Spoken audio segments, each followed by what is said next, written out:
Matul il-lejl tas-Sibt ġew ikkonfermati 3 każijiet oħra tal-coronavirus f'pajjiżna. Fl-istess waqt raġel li rriżulta fil-pożittiv fil-jiem illi għaddew fih minn dan il-virus u ġie rilaxxat mill-isptar għal kwarantina mandatorja fid-dar. Dan ifisser illi issa għandna żewġ persuni illi fiequ mill-coronavirus.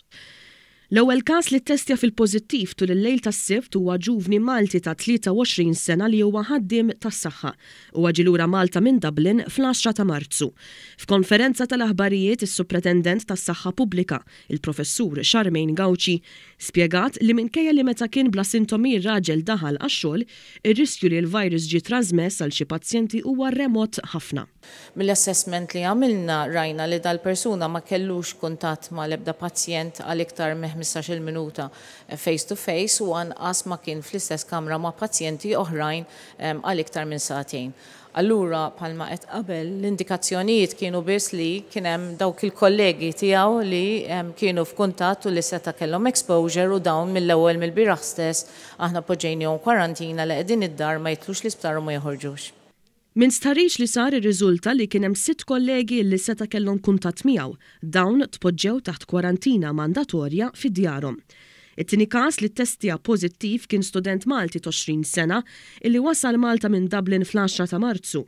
F'dan il-każ ukoll sar rintraċċar tal-kuntatt ma' studenti oħra u persuni li kienu bil-qiegħda fil-fillieri viċin tiegħu fuq l-ajruplan. Dawn kollha jinsabu fi kwarantina mandatorja. It-tielet każ li ttestja pożittiv kien Portugiż ta' 21 sena li jgħixaw Malta u wasal Malta fl-10 ta' Marzu u s-sintomi ħarġuru 3 ijiem wara. Mal-wasla tiegħu baqa' fi kwarantina volontarja ma' tfajla tiegħu illi ttestjat fin-negattiv. Il-Professur Gauci spjegat illi sissa kien hawn 21 każ ta' coronavirus f'Malta u sissa l-ebda każ ma ġie trasmess lokalment. Il-Professur Gauci qalet illi dan mhux il-mument illi l-pajjiż jitpoġġa taħt lockdown. Is-sitwazzjoni hija mhux biss jekk għandek local transmission, imma kemm hemm local transmission f'min qiegħda tinfirex fejn qegħdin jinfirxu.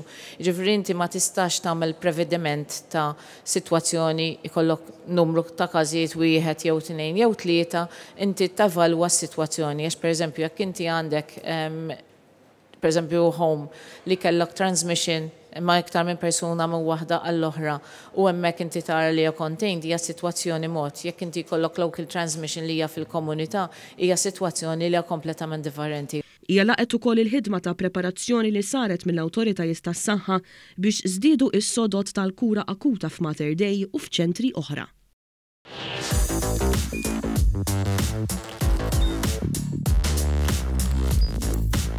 Idħol fuq one.com.mt u hemmhekk tista' tara l-programmi kollha li jxandru fuq One permezz ta' One Play.